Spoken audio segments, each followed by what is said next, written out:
10:46, I think. Hey, welcome back to my Pokemon Red and Green creepypasta. Well, not mine, but I'm reading it. Anyway, let's continue from where we left off. Okay. So, play the damn game for yourself. Spin the wheel. Maybe learn the secret. Okay. A shot could be heard, loud enough to distort the audio. Sounds of screaming, murmuring could be heard. The tape recorder was on, crashed, ear-shattering distortions. Silence, then laughing. Sasuke was laughing, and then the words, come follow me, and then nothing.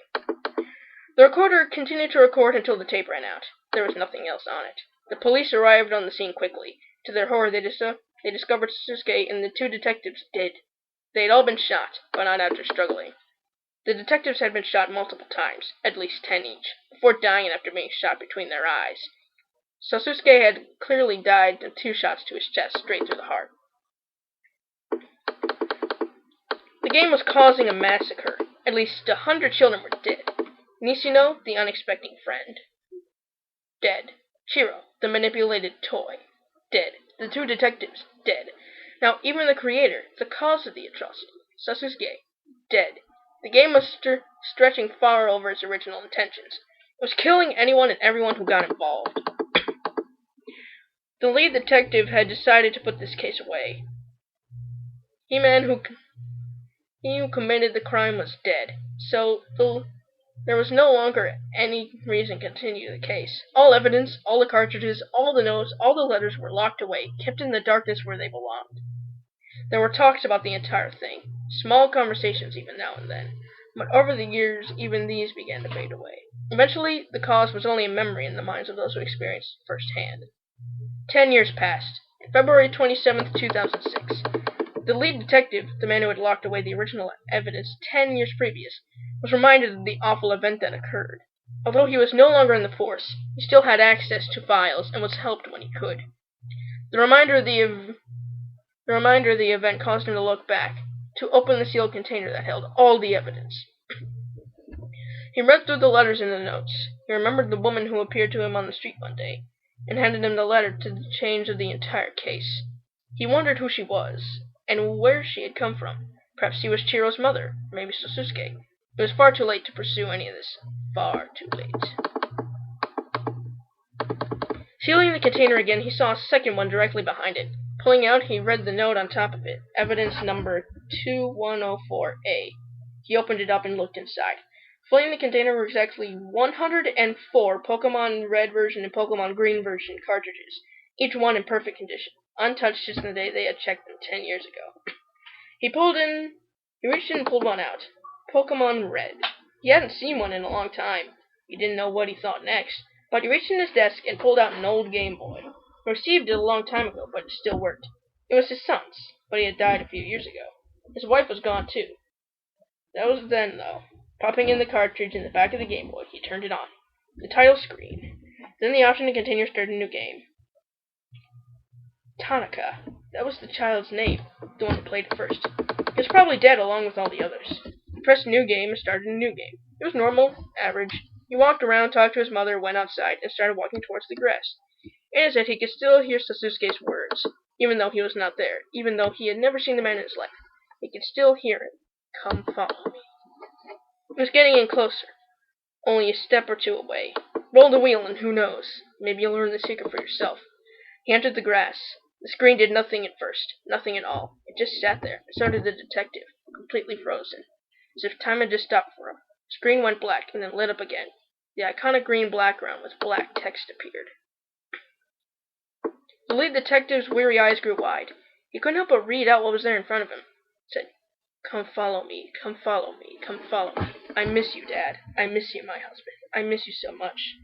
Tears formed in his eyes, falling down his cheeks. Screens and screens of text appeared, and he rapidly clicked the A button to continue. It was his wife and child. They were speaking to him, calling to him, crying with him. They wanted to see him. They loved him. He loved him. I love you, muttered the man in a hoarse, scratching voice. Come follow me, and become new again. We want to see you and hold you, and be with you forever and ever and ever and ever. Especially it's bold. Don't stay away. You can see us too. We miss you. Come follow me. We love you. A black scream. The detective's eyes grew wide. His jaw dropping, the screen lit back up, and Oak was leading him out of the grass. Come follow me, said Oak. No, shouted the man, dropping the game back on the floor. He quickly fell forward, reaching for it, bringing the screen back to his face.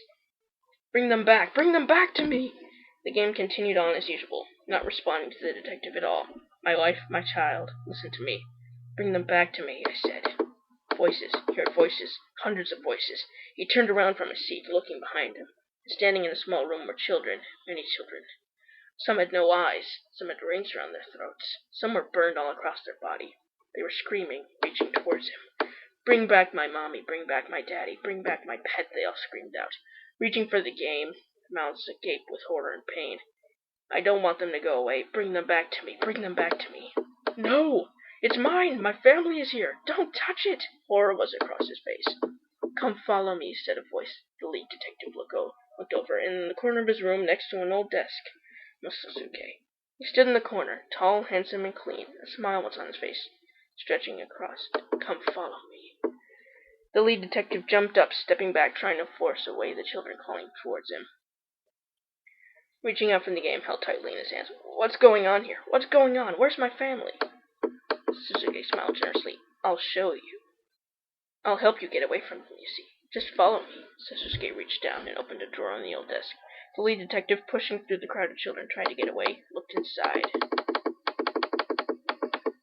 Sitting there covered with dust was his old gun from when he was on the force. He had not used that gun in many years, and had put it away, not wanting to remember the things he had to do with it. Right now he didn't see it as something that caused pain or killed. It was shining. It was light. It was something that could set him free. Just follow me, said Sasuke, picking up the gun and putting it in the lead detective's hands. He formed his hand to hold the gun. Then he brought it up to his temple. Just pull the trigger, that's all. The lead detective turned around. The children were crawling at him, grabbing his legs and pulling at him. They reached for the game. He turned back towards Sasuke and smiled. My family. I'll follow you. He pulled the trigger. Bang. His brain spread the wall as he fell to the ground, dead. It was a few days before the body was discovered. It lay on the floor, blood everywhere. In one hand held an empty gun, and in the other was a classic Game Boy with Pokemon Red on the back. The battery had long died, and only an empty black screen was left.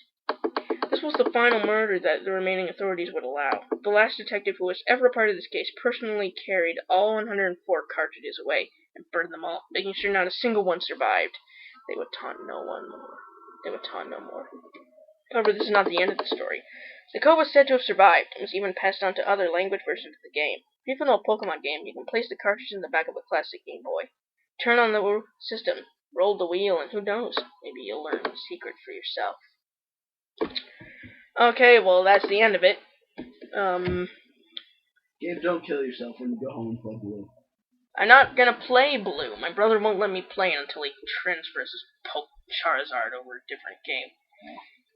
But the point is, I certainly hope I'll still be able to play Pokemon Blue version after this. Of course, this is Blue and it's not Red and Green, but...